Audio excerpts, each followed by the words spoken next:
Welcome to 5 Minutes Alone with God. Today we are in the Gospel of Mark, chapter 6. I'm starting in verse 45. Immediately he made his disciples get into the boat and go before him to the other side, to Bethsaida, while he sent the multitude away. And when he had sent them away, he departed to the mountain to pray.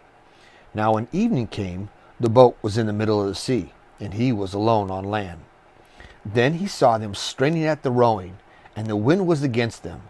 Now about the fourth watch of the night he came to them walking on the sea, and would have passed by them. And when they saw him walking by the sea, they supposed it was a ghost, and they cried out. For they had all saw him and were troubled. But immediately he talked with them and said to them, Be of good cheer, it is I, do not be afraid. Then he went into the boat, and the wind ceased, and they were greatly amazed in themselves beyond measure, and marveled. For they had not understood about the loaves, because their hearts were hardened. When they had crossed over, they came to the land of Gennesaret, and anchored there.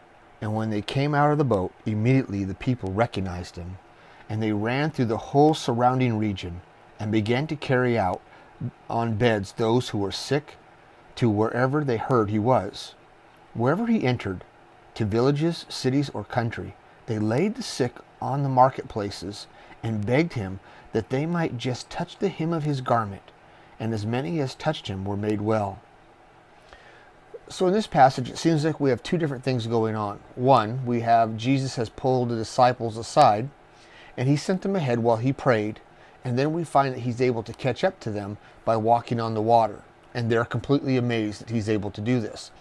And then when they all reunite in the middle of the water, they go to the other side, and the people recognize Jesus, and people from all around the area are coming to hear about Jesus. But more importantly, the people hear that this guy is able to do miracles, and they bring the sick from everywhere, and they believe that if they can just touch a portion of him, they will be made well.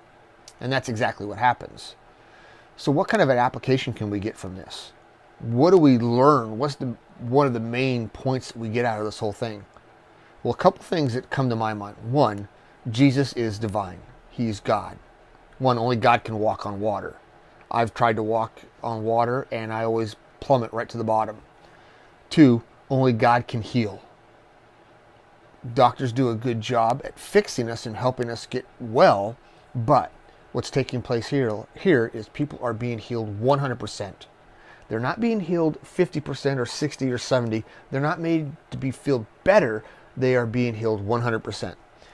So in my application is I can go to Jesus, who is God, and I can bring my request to him. I can bring my problems to him. I can bring anything that I've got going on in my life to him. Another thing, I can recognize that he is sovereign over the physical world.